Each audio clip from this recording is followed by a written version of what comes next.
Setelah diputuskan, Bara akhirnya melepas pelukannya, sebenarnya terpaksa.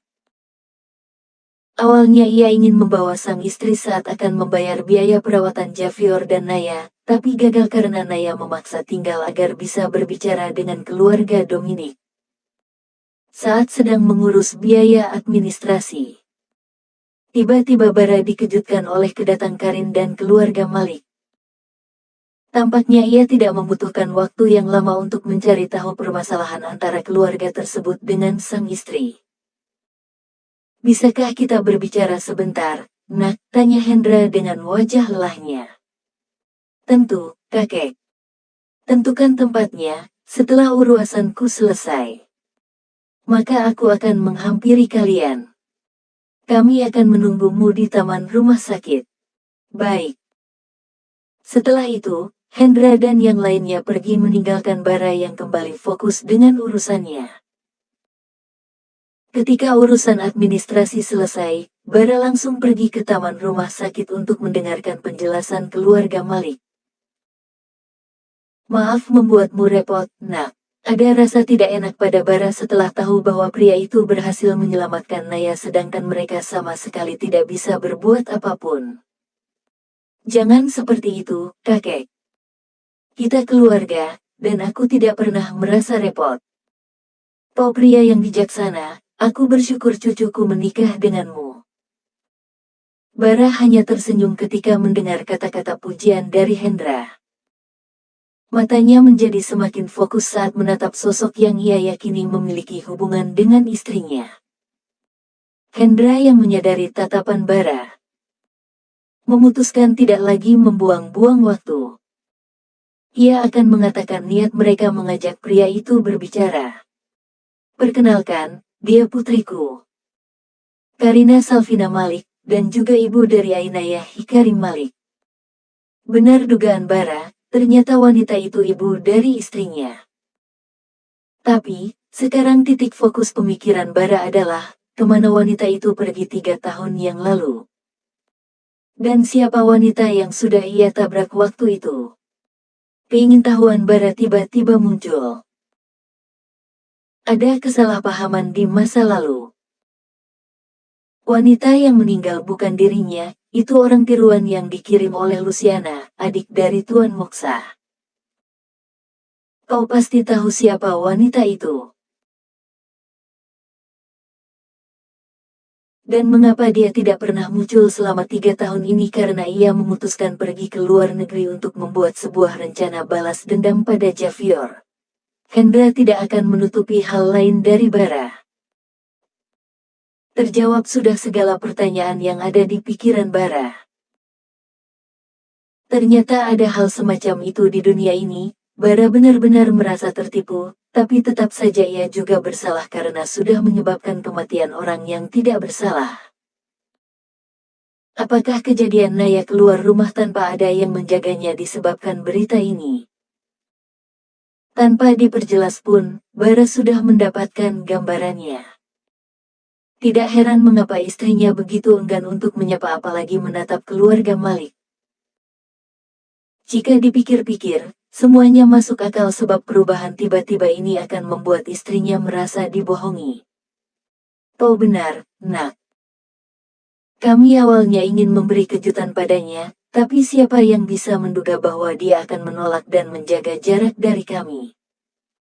Yah, jika itu dia, mungkin Bara pun akan mengambil langkah yang sama dengan Naya.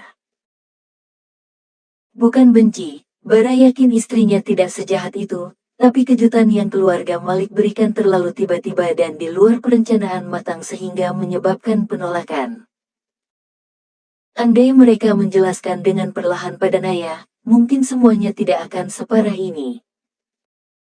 Bahkan Bara yakin istrinya sangat bahagia kalau tahu bahwa ibunya masih hidup.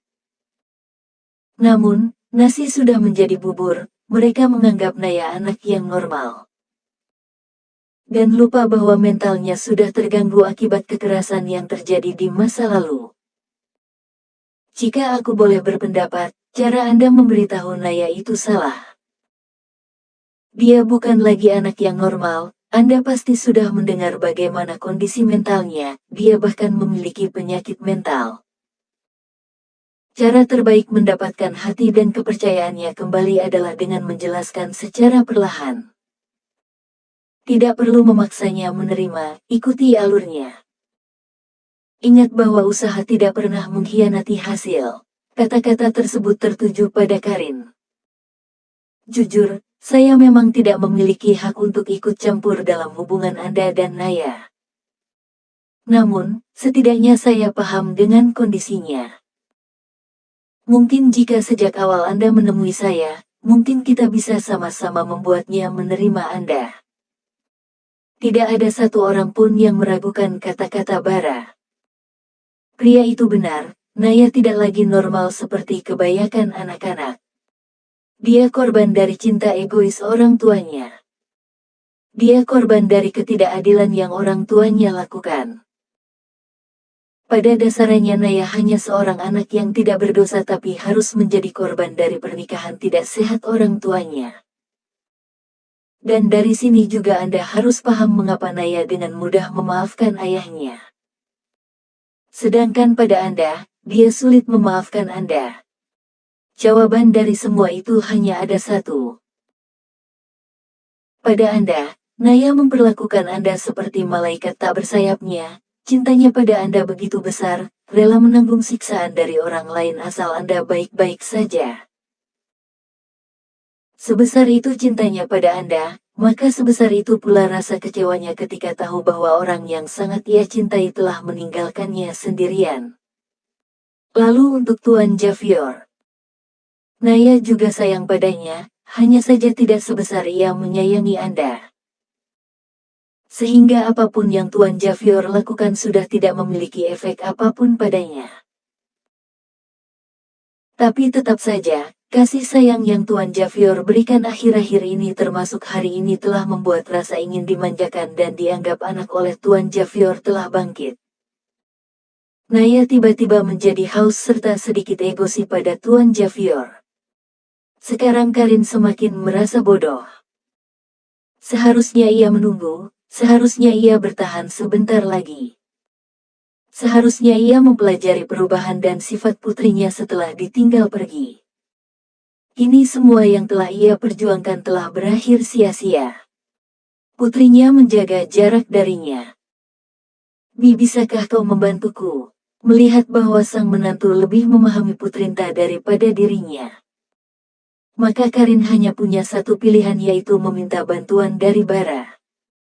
Tentu, saya pasti akan membantu Anda. Lagi pula, Naya tidak mungkin bisa melewatkan momen kembalinya satu-satunya wanita yang sudah menjadi malaikatnya.